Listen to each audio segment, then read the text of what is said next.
ಮೈಸೂರಿನಲ್ಲಿ ನಡೀತಾ ಇರುವಂತಹ ಅಂತಾರಾಷ್ಟ್ರೀಯ ಫಿಲ್ಮ್ ಫೆಸ್ಟಿವಲ್ ವಿವಾದಗಳಿಂದಲೇ ಸದ್ದು ಮಾಡ್ತಾ ಇದೆ. ಫಿಲ್ಮ್ ಫೆಸ್ಟಿವಲ್ ಅಲ್ಲಿ ಸಿಎಂ ಸಿದ್ದರಾಮಯ್ಯ ನೀಡಿದ್ದ ಹೇಳಿಕೆಯೊಂದು ಈಗ ಉತ್ತರ ಕರ್ನಾಟಕದ ಮಂದಿಯ ಪಿತ್ತವನ್ನ ನೆತ್ತಿಗೇರಿಸಿದೆ. ಮೈಸೂರಿನಲ್ಲಿ ಮೈಸೂರು ನಗರದ ಹತ್ರ ಒಂದು 12 ಕಿಲೋಮೀಟರ್ ದೂರದಲ್ಲಿ ಫಿಲ್ಮ್ ಸಿಟಿ ಮಾಡ್ತಾ ಇದ್ರು. ಸಿಎಂ ಸಿದ್ದರಾಮಯ್ಯ ಅವರ ಇದೇ ಹೇಳಿಕೆ ಈಗ ಉತ್ತರ ಕರ್ನಾಟಕ ಭಾಗದ ಜನರ ಆಕ್ರೋಶಕ್ಕೆ ಕಾರಣವಾಗಿದೆ. ಮೈಸೂರಿನಲ್ಲಿ ಫಿಲಂ ಸಿಟಿ, ಉತ್ತರದಲ್ಲಿ ಆಕ್ರೋಶ. ಸಿಎಂ ಹೇಳಿಕೆಗೆ ಉತ್ತರ ಕರ್ನಾಟಕದ ಮಂದಿ ಕೆಂಡ. ಹೌದು, ಮೈಸೂರಿನಲ್ಲಿ ಫಿಲಂ ಸಿಟಿ ನಿರ್ಮಿಸುತ್ತೇವೆ ಎಂದ ಸಿಎಂ ಸಿದ್ದರಾಮಯ್ಯ ಹೇಳಿಕೆ ಈಗ ಉತ್ತರ ಕರ್ನಾಟಕ ಮಂದಿಯ ಆಕ್ರೋಶಕ್ಕೆ ಕಾರಣವಾಗಿದೆ. ಉತ್ತರ ಕರ್ನಾಟಕ ಭಾಗದ ಸಿನಿಮಾ ನಿರ್ಮಾಪಕರು, ನಿರ್ದೇಶಕರು, ಕಲಾವಿದರು, ತಂತ್ರಜ್ಞರು ಹಾಗೂ ಸಿನಿ ಪ್ರೇಮಿಗಳು ಹೋರಾಟಕ್ಕಿಳಿಯುವಂತೆ ಮಾಡಿದೆ. ಉತ್ತರ ಕರ್ನಾಟಕಕ್ಕೆ ಏಕೆ ಅನ್ಯಾಯ ಎಂಬ ಪ್ರಶ್ನೆ ಎದ್ದಿದೆ. ಉತ್ತರ ಕರ್ನಾಟಕ ಭಾಗದಲ್ಲಿ ಫಿಲಂ ಸಿಟಿ ನಿರ್ಮಿಸಬೇಕೆಂಬ ಕೂಗು ಮೊದಲಿನಿಂದಲೂ ಇತ್ತು. ಈ ಹಿಂದೆ ಕುಮಾರಸ್ವಾಮಿ ಸಿಎಂ ಆಗಿದ್ದಾಗ ಧಾರವಾಡ, ಕಿತ್ತೂರು ಮಧ್ಯದಲ್ಲಿಯೇ ಫಿಲಂ ಸಿಟಿ ಆಗಬೇಕು ಅಂತ ಈ ಭಾಗದ ಸಿನಿ ತಜ್ಞರು, ಸಾಹಿತಿಗಳು ಹೋರಾಟ ಮಾಡಿದ್ರು. ಆದ್ರೀಗ ಸಿಎಂ ಸಿದ್ದರಾಮಯ್ಯ ಉತ್ತರಕ್ಕೆ ಅನ್ಯಾಯ ಮಾಡಿ ತಮ್ಮ ತವರೂರಾದ ಮೈಸೂರಿನಲ್ಲಿ ಫಿಲಂ ಸಿಟಿ ಮಾಡ್ತೇವೆ ಎಂದಿರೋದು ಆಕ್ರೋಶಕ್ಕೆ ಕಾರಣವಾಗಿದೆ.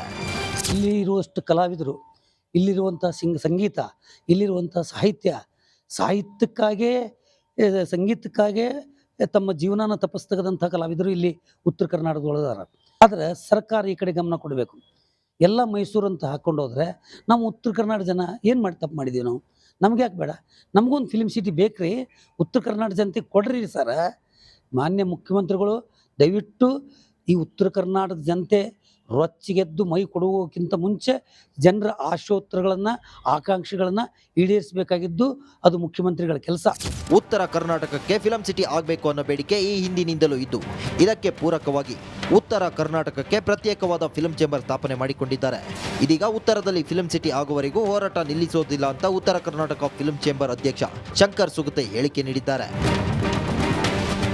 ನಮಗೆ ಸಿಗಬೇಕಾಗಿರುವಂಥ ಸಿಗಲಿಲ್ಲ ಅಂದರೆ ಸ್ವಾಭಾವಿಕ ಇದೆ ಅದು. ಯಾಕಂದರೆ ಇದು ನಮ್ಮ ಒಬ್ಬನ ಧ್ವನಿ ಅಲ್ಲ, ಇದು ಸುಮಾರು 13 ಜಿಲ್ಲೆಗಳು ಒಳಗೊಂಡಿರ್ತ ಅನೇಕ ಕಲಾವಿದರು, ತಂತ್ರಜ್ಞರು ಎಲ್ಲರೂ ಅಭಿಪ್ರಾಯ ಇದೇ ಇದೆ.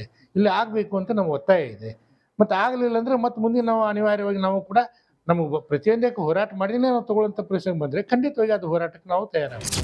ಉತ್ತರ ಕರ್ನಾಟಕದಲ್ಲಿ ಫಿಲಂ ಸಿಟಿ ನಿರ್ಮಿಸಬೇಕು ಎನ್ನೋ ಕೂಗು ದಿನ ದಿನಕ್ಕೂ ಜೋರಾಗ್ತಿದ್ದು, ನಮಗ್ಯಾಕೆ ಅನ್ಯಾಯ ಮಾಡ್ತಿದ್ದೀರಿ ಎಂದು ಈ ಭಾಗದ ಜನರು ಧ್ವನಿ ಎತ್ತಿದ್ದಾರೆ. ಮುಂದೆ ಈ ಕೂಗು ಹೋರಾಟವಾಗುತ್ತಾ ಅನ್ನೋದು ಕಾದು ನೋಡಬೇಕಾಗಿದೆ. ಮೈಸೂರಿನಲ್ಲಿ ನಡೀತಾ ಇರುವಂತಹ ಅಂತಾರಾಷ್ಟ್ರೀಯ ಫಿಲ್ಮ್ ಫೆಸ್ಟಿವಲ್ ವಿವಾದಗಳಿಂದಲೇ ಸದ್ದು ಮಾಡ್ತಾ ಇದೆ. ಫಿಲ್ಮ್ ಫೆಸ್ಟಿವಲ್ ಅಲ್ಲಿ ಸಿಎಂ ಸಿದ್ದರಾಮಯ್ಯ ನೀಡಿದ್ದ ಹೇಳಿಕೆಯೊಂದು ಈಗ ಉತ್ತರ ಕರ್ನಾಟಕದ ಮಂದಿಯ ಪಿತ್ತವನ್ನ ನೆತ್ತಿಗೇರಿಸಿದೆ.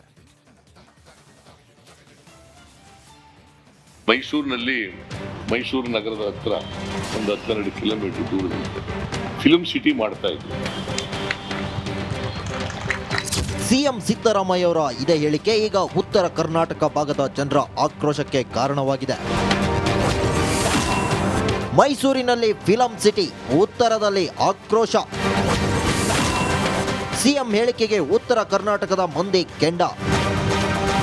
ಹೌದು, ಮೈಸೂರಿನಲ್ಲಿ ಫಿಲಂ ಸಿಟಿ ನಿರ್ಮಿಸುತ್ತೇವೆ ಎಂದ ಸಿಎಂ ಸಿದ್ದರಾಮಯ್ಯ ಹೇಳಿಕೆ ಈಗ ಉತ್ತರ ಕರ್ನಾಟಕ ಮಂದಿಯ ಆಕ್ರೋಶಕ್ಕೆ ಕಾರಣವಾಗಿದೆ. ಉತ್ತರ ಕರ್ನಾಟಕ ಭಾಗದ ಸಿನಿಮಾ ನಿರ್ಮಾಪಕರು, ನಿರ್ದೇಶಕರು, ಕಲಾವಿದರು, ತಂತ್ರಜ್ಞರು ಹಾಗೂ ಸಿನಿ ಪ್ರೇಮಿಗಳು ಹೋರಾಟಕ್ಕಿಳಿಯುವಂತೆ ಮಾಡಿದೆ. ಉತ್ತರ ಕರ್ನಾಟಕಕ್ಕೆ ಏಕೆ ಅನ್ಯಾಯ ಎಂಬ ಪ್ರಶ್ನೆ ಎದ್ದಿದೆ. ಉತ್ತರ ಕರ್ನಾಟಕ ಭಾಗದಲ್ಲಿ ಫಿಲಂ ಸಿಟಿ ನಿರ್ಮಿಸಬೇಕೆಂಬ ಕೂಗು ಮೊದಲಿನಿಂದಲೂ ಇತ್ತು. ಈ ಹಿಂದೆ ಕುಮಾರಸ್ವಾಮಿ ಸಿಎಂ ಆಗಿದ್ದಾಗ ಧಾರವಾಡ, ಕಿತ್ತೂರು ಮಧ್ಯದಲ್ಲಿಯೇ ಫಿಲಂ ಸಿಟಿ ಆಗಬೇಕು ಅಂತ ಈ ಭಾಗದ ಸಿನಿ ತಜ್ಞರು, ಸಾಹಿತಿಗಳು ಹೋರಾಟ ಮಾಡಿದ್ರು. ಆದ್ರೀಗ ಸಿಎಂ ಸಿದ್ದರಾಮಯ್ಯ ಉತ್ತರಕ್ಕೆ ಅನ್ಯಾಯ ಮಾಡಿ ತಮ್ಮ ತವರೂರಾದ ಮೈಸೂರಿನಲ್ಲಿ ಫಿಲಂ ಸಿಟಿ ಮಾಡ್ತೇವೆ ಎಂದಿರೋದು ಆಕ್ರೋಶಕ್ಕೆ ಕಾರಣವಾಗಿದೆ. ಇಲ್ಲಿ ಇರುವಷ್ಟು ಕಲಾವಿದರು, ಇಲ್ಲಿರುವಂಥ ಸಂಗೀತ, ಇಲ್ಲಿರುವಂಥ ಸಾಹಿತ್ಯಕ್ಕಾಗೇ ಸಂಗೀತಕ್ಕಾಗೇ ತಮ್ಮ ಜೀವನನ ತಪಸ್ತಕ್ಕಂಥ ಕಲಾವಿದರು ಇಲ್ಲಿ ಉತ್ತರ ಕರ್ನಾಟಕದೊಳಗಾರ. ಆದರೆ ಸರ್ಕಾರ ಈ ಕಡೆ ಗಮನ ಕೊಡಬೇಕು. ಎಲ್ಲ ಮೈಸೂರು ಅಂತ ಹಾಕ್ಕೊಂಡು ಹೋದರೆ ನಾವು ಉತ್ತರ ಕರ್ನಾಟಕ ಜನ ಏನು ತಪ್ಪು ಮಾಡಿದ್ದೀವಿ ನಾವು? ನಮ್ಗೆ ಯಾಕೆ ಬೇಡ? ನಮಗೊಂದು ಫಿಲ್ಮ್ ಸಿಟಿ ಬೇಕ್ರಿ, ಉತ್ತರ ಕರ್ನಾಟಕ ಜನತೆಗೆ ಕೊಡ್ರಿ ಸರ. ಮಾನ್ಯ ಮುಖ್ಯಮಂತ್ರಿಗಳು ದಯವಿಟ್ಟು ಈ ಉತ್ತರ ಕರ್ನಾಟಕದ ಜನತೆ ರೊಚ್ಚಿಗೆದ್ದು ಮೈ ಕೊಡುವುದಕ್ಕಿಂತ ಮುಂಚೆ ಜನರ ಆಶೋತ್ತರಗಳನ್ನು ಆಕಾಂಕ್ಷೆಗಳನ್ನು ಈಡೇರಿಸಬೇಕಾಗಿದ್ದು ಅದು ಮುಖ್ಯಮಂತ್ರಿಗಳ ಕೆಲಸ. ಉತ್ತರ ಕರ್ನಾಟಕಕ್ಕೆ ಫಿಲಂ ಸಿಟಿ ಆಗಬೇಕು ಅನ್ನೋ ಬೇಡಿಕೆ ಈ ಹಿಂದಿನಿಂದಲೂ ಇದ್ದು, ಇದಕ್ಕೆ ಪೂರಕವಾಗಿ ಉತ್ತರ ಕರ್ನಾಟಕಕ್ಕೆ ಪ್ರತ್ಯೇಕವಾದ ಫಿಲ್ಮ್ ಚೇಂಬರ್ ಸ್ಥಾಪನೆ ಮಾಡಿಕೊಂಡಿದ್ದಾರೆ. ಇದೀಗ ಉತ್ತರದಲ್ಲಿ ಫಿಲ್ಮ್ ಸಿಟಿ ಆಗುವವರೆಗೂ ಹೋರಾಟ ನಿಲ್ಲಿಸೋದಿಲ್ಲ ಅಂತ ಉತ್ತರ ಕರ್ನಾಟಕ ಫಿಲ್ಮ್ ಚೇಂಬರ್ ಅಧ್ಯಕ್ಷ ಶಂಕರ್ ಸುಗತೆ ಹೇಳಿಕೆ ನೀಡಿದ್ದಾರೆ. ನಮಗೆ ಸಿಗಬೇಕಾಗಿರುವಂಥ ಸಿಗಲಿಲ್ಲ ಅಂದರೆ ಸ್ವಾಭಾವಿಕ ಇದೆ ಅದು. ಯಾಕಂದರೆ ಇದು ನಮ್ಮ ಒಬ್ಬನ ಧ್ವನಿ ಅಲ್ಲ, ಇದು ಸುಮಾರು 13 ಜಿಲ್ಲೆಗಳು ಒಳಗೊಂಡಿರುತ್ತೆ. ಅನೇಕ ಕಲಾವಿದರು ಎಲ್ಲರೂ ಅಭಿಪ್ರಾಯ ಇದೇ ಇದೆ, ಇಲ್ಲಿ ಆಗಬೇಕು ಅಂತ ನಮ್ಮ ಒತ್ತಾಯ ಇದೆ. ಮತ್ತು ಆಗಲಿಲ್ಲ ಅಂದರೆ ಮತ್ತೆ ಮುಂದೆ ನಾವು ಅನಿವಾರ್ಯವಾಗಿ ನಾವು ಕೂಡ ನಮಗೆ ಪ್ರತಿಯೊಂದಕ್ಕೆ ಹೋರಾಟ ಮಾಡಿನೇ ನಾವು ತಗೊಳ್ಳೋಂಥ ಪ್ರಶ್ನೆ ಬಂದರೆ ಖಂಡಿತವಾಗಿ ಅದು ಹೋರಾಟಕ್ಕೆ ನಾವು ತಯಾರಾಗ್ತೀವಿ.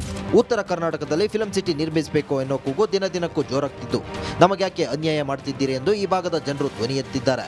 ಮುಂದೆ ಈ ಕೂಗು ಹೋರಾಟವಾಗುತ್ತಾ ಅನ್ನೋದು ಕಾದು ನೋಡಬೇಕಾಗಿದೆ. ನಲ್ಲಿ ನಡೀತಾ ಇರುವಂತಹ ಅಂತಾರಾಷ್ಟ್ರೀಯ ಫಿಲ್ಮ್ ಫೆಸ್ಟಿವಲ್ ವಿವಾದಗಳಿಂದಲೇ ಸದ್ದು ಮಾಡ್ತಾ ಇದೆ. ಫಿಲ್ಮ್ ಫೆಸ್ಟಿವಲ್ ಅಲ್ಲಿ ಸಿಎಂ ಸಿದ್ದರಾಮಯ್ಯ ನೀಡಿದ್ದ ಹೇಳಿಕೆಯೊಂದು ಈಗ ಉತ್ತರ ಕರ್ನಾಟಕದ ಮಂದಿಯ ಪಿತ್ತವನ್ನ ನೆತ್ತಿಗೇರಿಸಿದೆ. ಮೈಸೂರಿನಲ್ಲಿ ಮೈಸೂರು ನಗರದ ಹತ್ರ ಒಂದು 12 ಕಿಲೋಮೀಟರ್ ದೂರದಲ್ಲಿ ಫಿಲ್ಮ್ ಸಿಟಿ ಮಾಡ್ತಾ ಇದ್ವಿ. ಸಿಎಂ ಸಿದ್ದರಾಮಯ್ಯ ಅವರ ಇದೇ ಹೇಳಿಕೆ ಈಗ ಉತ್ತರ ಕರ್ನಾಟಕ ಭಾಗದ ಜನರ ಆಕ್ರೋಶಕ್ಕೆ ಕಾರಣವಾಗಿದೆ. ಮೈಸೂರಿನಲ್ಲಿ ಫಿಲಂ ಸಿಟಿ, ಉತ್ತರದಲ್ಲಿ ಆಕ್ರೋಶ. ಸಿಎಂ ಹೇಳಿಕೆಗೆ ಉತ್ತರ ಕರ್ನಾಟಕದ ಮಂದಿ ಕೆಂಡ. ಹೌದು, ಮೈಸೂರಿನಲ್ಲಿ ಫಿಲಂ ಸಿಟಿ ನಿರ್ಮಿಸುತ್ತೇವೆ ಎಂದ ಸಿಎಂ ಸಿದ್ದರಾಮಯ್ಯ ಹೇಳಿಕೆ ಈಗ ಉತ್ತರ ಕರ್ನಾಟಕ ಮಂದಿಯ ಆಕ್ರೋಶಕ್ಕೆ ಕಾರಣವಾಗಿದೆ. ಉತ್ತರ ಕರ್ನಾಟಕ ಭಾಗದ ಸಿನಿಮಾ ನಿರ್ಮಾಪಕರು, ನಿರ್ದೇಶಕರು, ಕಲಾವಿದರು, ತಂತ್ರಜ್ಞರು ಹಾಗೂ ಸಿನಿ ಪ್ರೇಮಿಗಳು ಹೋರಾಟಕ್ಕಿಳಿಯುವಂತೆ ಮಾಡಿದೆ. ಉತ್ತರ ಕರ್ನಾಟಕಕ್ಕೆ ಏಕೆ ಅನ್ಯಾಯ ಎಂಬ ಪ್ರಶ್ನೆ ಎದ್ದಿದೆ. ಉತ್ತರ ಕರ್ನಾಟಕ ಭಾಗದಲ್ಲಿ ಫಿಲಂ ಸಿಟಿ ನಿರ್ಮಿಸಬೇಕೆಂಬ ಕೂಗು ಮೊದಲಿನಿಂದಲೂ ಇತ್ತು. ಈ ಹಿಂದೆ ಕುಮಾರಸ್ವಾಮಿ ಸಿಎಂ ಆಗಿದ್ದಾಗ ಧಾರವಾಡ, ಕಿತ್ತೂರು ಮಧ್ಯದಲ್ಲಿಯೇ ಫಿಲಂ ಸಿಟಿ ಆಗಬೇಕು ಅಂತ ಈ ಭಾಗದ ಸಿನಿ ತಜ್ಞರು, ಸಾಹಿತಿಗಳು ಹೋರಾಟ ಮಾಡಿದ್ರು. ಆದ್ರೀಗ ಸಿಎಂ ಸಿದ್ದರಾಮಯ್ಯ ಉತ್ತರಕ್ಕೆ ಅನ್ಯಾಯ ಮಾಡಿ ತಮ್ಮ ತವರೂರಾದ ಮೈಸೂರಿನಲ್ಲಿ ಫಿಲಂ ಸಿಟಿ ಮಾಡ್ತೇವೆ ಎಂದಿರೋದು ಆಕ್ರೋಶಕ್ಕೆ ಕಾರಣವಾಗಿದೆ. ಇಲ್ಲಿ ಇರುವಷ್ಟು ಕಲಾವಿದರು, ಇಲ್ಲಿರುವಂಥ ಸಂಗೀತ, ಇಲ್ಲಿರುವಂಥ ಸಾಹಿತ್ಯಕ್ಕಾಗೇ ಸಂಗೀತಕ್ಕಾಗೇ ತಮ್ಮ ಜೀವನನ ತಪಸ್ತಗದಂಥ ಕಲಾವಿದರು ಇಲ್ಲಿ ಉತ್ತರ ಕರ್ನಾಟಕದೊಳಗಾರ. ಆದರೆ ಸರ್ಕಾರ ಈ ಕಡೆ ಗಮನ ಕೊಡಬೇಕು. ಎಲ್ಲ ಮೈಸೂರು ಅಂತ ಹಾಕ್ಕೊಂಡು ಹೋದರೆ ನಾವು ಉತ್ತರ ಕರ್ನಾಟಕ ಜನ ಏನು ತಪ್ಪು ಮಾಡಿದ್ದೀವಿ ನಾವು? ನಮ್ಗೆ ಯಾಕೆ ಬೇಡ? ನಮಗೊಂದು ಫಿಲ್ಮ್ ಸಿಟಿ ಬೇಕ್ರಿ, ಉತ್ತರ ಕರ್ನಾಟಕ ಜನತೆಗೆ ಕೊಡ್ರಿ ಸರ. ಮಾನ್ಯ ಮುಖ್ಯಮಂತ್ರಿಗಳು ದಯವಿಟ್ಟು ಈ ಉತ್ತರ ಕರ್ನಾಟಕದ ಜನತೆ ರೊಚ್ಚಿಗೆದ್ದು ಮೈ ಕೊಡುವುದಕ್ಕಿಂತ ಮುಂಚೆ ಜನರ ಆಶೋತ್ತರಗಳನ್ನು ಆಕಾಂಕ್ಷೆಗಳನ್ನು ಈಡೇರಿಸಬೇಕಾಗಿದ್ದು ಅದು ಮುಖ್ಯಮಂತ್ರಿಗಳ ಕೆಲಸ. ಉತ್ತರ ಕರ್ನಾಟಕಕ್ಕೆ ಫಿಲಂ ಸಿಟಿ ಆಗಬೇಕು ಅನ್ನೋ ಬೇಡಿಕೆ ಈ ಹಿಂದಿನಿಂದಲೂ ಇದ್ದು, ಇದಕ್ಕೆ ಪೂರಕವಾಗಿ ಉತ್ತರ ಕರ್ನಾಟಕಕ್ಕೆ ಪ್ರತ್ಯೇಕವಾದ ಫಿಲ್ಮ್ ಚೇಂಬರ್ ಸ್ಥಾಪನೆ ಮಾಡಿಕೊಂಡಿದ್ದಾರೆ. ಇದೀಗ ಉತ್ತರದಲ್ಲಿ ಫಿಲ್ಮ್ ಸಿಟಿ ಆಗುವವರೆಗೂ ಹೋರಾಟ ನಿಲ್ಲಿಸೋದಿಲ್ಲ ಅಂತ ಉತ್ತರ ಕರ್ನಾಟಕ ಫಿಲ್ಮ್ ಚೇಂಬರ್ ಅಧ್ಯಕ್ಷ ಶಂಕರ್ ಸುಗತೆ ಹೇಳಿಕೆ ನೀಡಿದ್ದಾರೆ. ನಮಗೆ ಸಿಗಬೇಕಾಗಿರುವಂಥ ಸಿಗಲಿಲ್ಲ ಅಂದರೆ ಸ್ವಾಭಾವಿಕ ಇದೆ ಅದು. ಯಾಕಂದರೆ ಇದು ನಮ್ಮ ಒಬ್ಬನ ಧ್ವನಿ ಅಲ್ಲ, ಇದು ಸುಮಾರು 13 ಜಿಲ್ಲೆಗಳು ಒಳಗೊಂಡಿರುತ್ತೆ. ಅನೇಕ ಕಲಾವಿದರು, ಎಲ್ಲರೂ ಅಭಿಪ್ರಾಯ ಇದೇ ಇದೆ, ಇಲ್ಲಿ ಆಗಬೇಕು ಅಂತ ನಮ್ಮ ಒತ್ತಾಯ ಇದೆ. ಮತ್ತು ಆಗಲಿಲ್ಲ ಅಂದರೆ ಮತ್ತೆ ಮುಂದೆ ನಾವು ಅನಿವಾರ್ಯವಾಗಿ ನಾವು ಕೂಡ ನಮಗೆ ಪ್ರತಿಯೊಂದಕ್ಕೆ ಹೋರಾಟ ಮಾಡಿನೇ ನಾವು ತಗೊಳ್ಳೋಂಥ ಪ್ರಶ್ನೆ ಬಂದರೆ ಖಂಡಿತವಾಗಿ ಅದು ಹೋರಾಟಕ್ಕೆ ನಾವು ತಯಾರಾಗ್ತೀವಿ. ಉತ್ತರ ಕರ್ನಾಟಕದಲ್ಲಿ ಫಿಲಂ ಸಿಟಿ ನಿರ್ಮಿಸಬೇಕು ಎನ್ನೋ ಕೂಗು ದಿನ ದಿನಕ್ಕೂ ಜೋರಾಗ್ತಿದ್ದು, ನಮಗೆ ಯಾಕೆ ಅನ್ಯಾಯ ಮಾಡ್ತಿದ್ದೀರಿ ಎಂದು ಈ ಭಾಗದ ಜನರು ಧ್ವನಿ ಎತ್ತಿದ್ದಾರೆ. ಮುಂದೆ ಈ ಕೂಗು ಹೋರಾಟವಾಗುತ್ತಾ ಅನ್ನೋದು ಕಾದು ನೋಡಬೇಕಾಗಿದೆ.